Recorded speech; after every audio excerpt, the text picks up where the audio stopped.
What's up, guys? You can check out our podcast, articles, or our full proxy gallery, all at our brand new website, www.itresolvesmtg.com.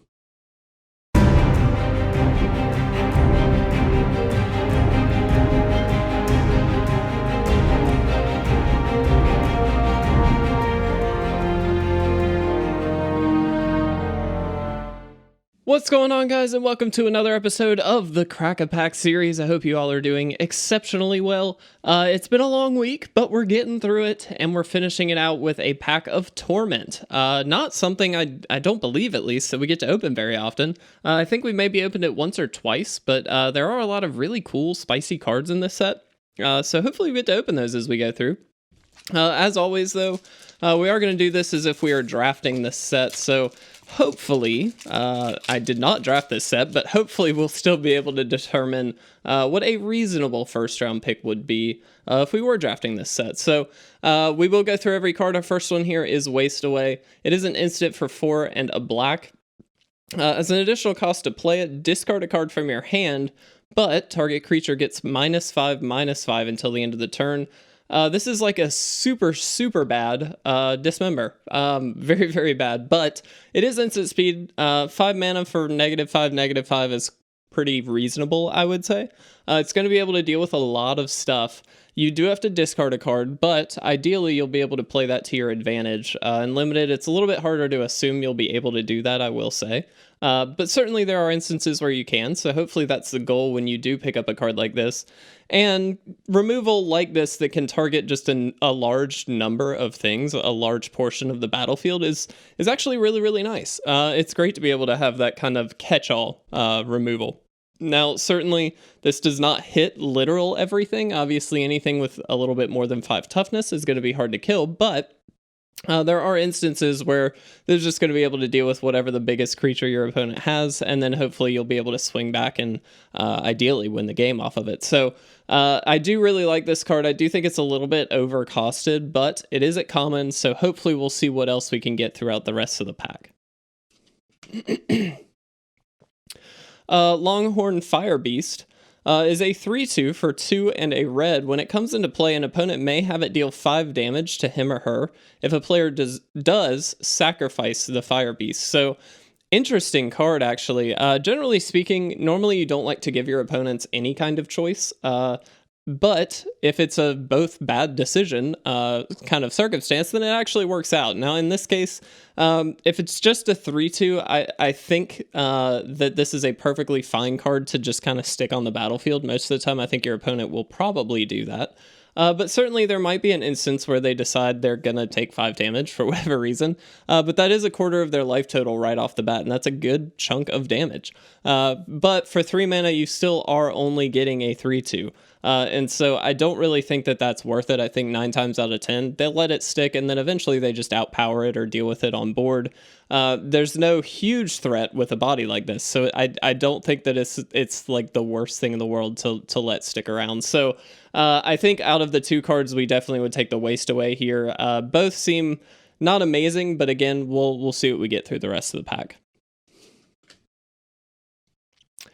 Floating Shield is an enchant creature for 2 and a white. As it comes into play, you do choose a color, and the enchanted creature has protection from the chosen color. This effect doesn't remove Floating Shield. That's an interesting... I see. So if you pick white, it doesn't remove this. That's interesting. You can sacrifice it, and target creature gains protection from the chosen color until the end of the turn, so you can kind of throw this onto something else just for a turn if you need to as well. Interesting card. I don't love it. I'd much rather have just another solid 3-drop. Like Firebeast, I think I would rather have than Floating Shield. It is really nice if you find yourself against a monocolor deck to be able to bring this in from the sideboard, so I do think there's some great utility there. But in general, I don't think this is the best card in the world. Again, much more reserved for the sideboard. Cabal Torture is a 1/1 for 1 and 2 black. Pay a black and tap it. Target creature gets -1/-1 until the end of the turn. And then it does have Threshold. So Threshold was a really interesting mechanic that basically allowed a stronger ability on the card or a different power up or something along those lines if you had 7 or more cards in your graveyard. There's the squirrel with shroud. I can't remember the name of it. Or the Nimble Mongoose. Sorry, Nimble Mongoose. That's the card that gets shroud or something like that in a buff. If you have threshold, all that kind of stuff is actually a really, really cool mechanic. I believe actually Mark Rosewater released a article talking a little bit about the threshold mechanic, or a video or something really interesting if you get a chance to find it. But back to this card, I do actually think this is a reasonable card. It is a removal spell on a stick, however, it doesn't hit a large portion of the threats on the battlefield. It's going to hit the lower ground stuff, which is great, and it does come into play in the mid game, so you can kind of, in tandem with some strong creatures, maybe deal with some of the bigger stuff on board with this ability, and then blocking and things like that. So it is something that your opponent's going to have to think about as long as you have this out. I actually think so far this is the pick as well. Again, Waste Away comes close. I do think it's a pretty decent removal spell because it hits more, but it's a pretty big cost, and that's a steep price to pay for a removal spell. So I'm going to say the Torture is a little better. That may be incorrect. I just want to point out, again, I have not drafted this set before, but I do think that this is a pretty reasonable card. Deep Analysis. Love this card. So it's a sorcery for 3 and a blue. Target player draws 2 cards. And then it has flashbacks. So for 1 and a blue and paying 3 life, you can actually play this again from your graveyard. You then obviously remove it from the game, just to point out. But you do only play this at sorcery speed because the original card was sorcery speed. If it's an instant, you can play it at instant speed, but in this case, obviously not. Deep Analysis, very, very good card. What's really interesting about it is the mana cost, at least, is cheaper on the flashback side of things. And this is actually making me second guess the Waste Away, solely because this works in tandem very, very well with a card like that, which to be honest, I completely forgot flashback was in this set. So with that in mind, I do think Waste Away becomes quite a lot better because discarding a card becomes much less of a liability and more of an asset, especially if a card like Deep Analysis is in your hand, because then you can play it for even cheaper on the onset. So I actually kind of like that. I'm thinking Waste Away is now back as the pick. I might be wrong on that, but Deep Analysis is a very good card. I do think on the wheel it'd be a great card to pick up as long as you end up in those colors. But this just makes me think Waste Away is a better pick, if I'm going to be honest. So that's what I'm going to go with for now. Basking Root is a 1/1 for 1 green, and you can pay 1 and a green, and it gets +2/+2 until the end of the turn. You can only do that once each turn. However, it has a madness cost of 0. So when you play this card for its madness cost, you can do that only if you're discarding this card. Again, Waste Away showing its true colors here. It's turning into a really, really good card. Madness is a really great mechanic, in my opinion. It gives you that natural kind of, better effect. I don't know how I'm supposed to be saying this because I'm mixing my words here, but it does just kind of add that efficiency or that flexibility. That's the word I'm looking for. When you're discarding cards, it lets you still play them in some cases, in this case, for free. So that's actually really, really good. I do think Waste Away, again, still looking really, really strong. Basking Root, if nothing else, just kind of solidifies that. Basking Root on its own is also a very, very powerful card, I will say. Getting this off very, very early just makes it really, really aggressive play style. It brings that out. It lets you really, really push through a lot of damage in the beginning of the game. So I do like Basking Root, but again, Waste Away, that strong removal spell, it's really hard to pass up on.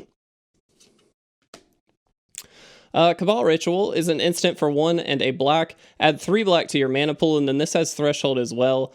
So if you do have 7 or more cards in your graveyard, it actually adds 5 black mana to your mana pool, which is pretty awesome. So normally it only nets you 1. If you do have threshold, it nets you 3. Pretty awesome. I do like this card in Constructed and in like Storm decks and stuff like that. I don't think it's amazing in Limited, in specifically this set. That might be incorrect on the assessment side of things, but generally speaking, you're looking at like a 1-turn kind of accelerant, and so if you don't have a way of rebuying it and reusing it, it tends not to be quite as good, but you can certainly get some powerful plays out of it. Still like in the Waste Away, though, I gotta be honest, I just think that's a really strong card right now. Acorn Harvest is a sorcery for 3 and a green. Put 2 1/1 green squirrel creature tokens into play. And then you can flash this back as well for 1 a green and paying 3 life, so you can play this from your graveyard after you've already played it. And this is very similar to Deep Analysis in that it's 4 mana on the onset, but that 3 life and 2 mana for the flashback cost. Really interesting there, but very powerful, I would say, as well. Obviously, you're only getting 2 1/1s for 4 mana, but for 6 mana and a few points of life, you're getting 4 1/1 squirrels, which actually are pretty good if you get a lot of them. There's actually a lot of really, really cool squirrel stuff that you can do. Token generation and all that kind of stuff tends to be very powerful. Spreading out that damage across multiple creatures, I love. Again, still looking at the waste away, I gotta be honest, but I do think that this is a very good card as well.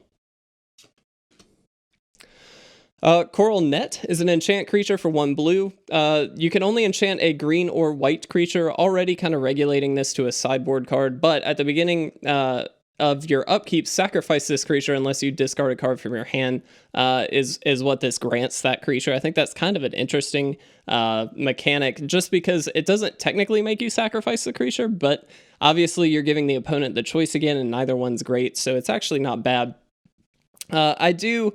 Again, really think this is just, it has to be a sideboard card. You don't know you're up against green or white all the time. And so you do have to bring this in from the sideboard, but I do think it's a good one to bring in if you find yourself up against those decks. So I like this card, but again, it's not first pickable because it's just a sideboard card. Kyrian Rats is a 2/1 for 1 black. When it attacks or blocks, any player may remove a card in his or her graveyard from the game. If that player does, Kyrian Rats deals no damage this turn, no combat damage specifically. Interesting card here. I like it because it is an aggressive 1-drop. However, I think it kind of loses its value as the game goes along. And obviously you put this in an aggro style deck, but it's not always going to be able to get through for a lot of damage because of that 1 toughness in particular. It's going to die to a lot of stuff. And so while this is an aggressive card, I don't love it. It does give the opponent in particular the option to just nullify it if there are cards in the graveyard. However, I do want to point out that gets them away from Threshold, and it does make them second guess their flashback cards, which is important. I do think that that's a really, really crucial thing to point out in a set like this, but don't think it's super worth it. I think I'd much rather have the waste away here. Sonic Seizure is an instant for 1 red. There's an additional cost to cast it. Discard a card at random from your hand, and it deals 3 damage to target creature or player. This would very easily go in the Madness deck. For only 1 mana, dealing 3 damage is very, very good, especially at instant speed. I think that's phenomenal, but you do have to discard that card. Now, obviously, like we've seen, there are a lot of options for really powerful discard outlets, and that's fine. But again, Waste Away deals with a lot more. It's basically efficiency versus power level. And for me, I would go with the Waste Away because it deals with a little bit more. The efficiency on the Sonic Seizure is much, much better, but I think the Waste Away is a little easier to hit on a lot more stuff. Plus, you get to choose the card you discard. I think that's very, very important because a lot of times you might just be discarding, a random bomb that doesn't actually have any synergy with the discard, in which case it's quite bad. So definitely like the Waste Away here. Again, Sonic Seizure, though, quite good in a red Madness style deck.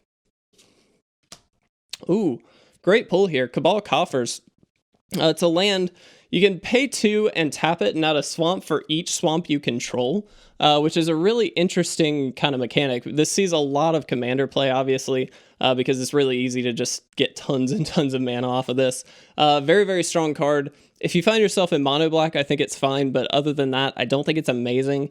You really can't exploit this as much as you can in a constructed format. So I would shy away from a card like this in limited. However, again, really, really good in constructed. Really great pull as well. Cephalad Sage is a 2/3 for 3 and a blue. It has Threshold. If you have Threshold, when it comes into play, draw 3 cards, then discard 2 cards from your hand. Actually a really good card, I think. I like this quite a lot. It is only a 2/3, but the value here comes from that card draw and even the discard, being able to hopefully proc some Madness effects or some other discard flashback kind of effects Really, really like this. Still liking the Waste Away, I gotta be honest. I don't know if that's a better, the Sage is a better pick though. Very easily could be, but I gotta go with that strong removal. I think that's really, really solid. Our last uncommon is Bullsh Collaborator. I hope I'm saying that correctly. It is a 2/2 for 3 and a blue, and it does have flying. And for 1 black, it gets +1/+1 until the end of the turn. Interesting that this is paid off of 1 black. It does kind of immediately put you into 2 colors. However, it is a 2/2 flyer, and that's pretty good. For 4 mana, back in these days of Magic, I don't think is bad. This was in 2002, I believe. And so this was semi-close, I should say, to the early days of Magic. And so you did have a lot less powerful creatures, generally speaking. That's not always the case, but 4 mana for a 2/2 flyer, I do think is fine. Being able to boost it is great. It's just putting yourself into that 2 color zone, though, that I don't love. So honestly, I don't think this is quite as good. I'm still second guessing the Cephalad Sage, so I'm going to put this here, but let's see what our rare is. Nantuko Blightcutter is a 2/2 for 2 and a green. It has pro black, and then Threshold, it gets +1/+1 for each black permanent your opponent controls. Interesting card. Very, very much a sideboard card. However, I think playable even in the main deck. I don't think it's amazing in the main deck, I will say. It is kind of game ending against a black deck, and maybe that's high enough upside to want to take it first. That's a really tough pick, though, because against anything else, it's just a 2/2 for 3, which is quite bad.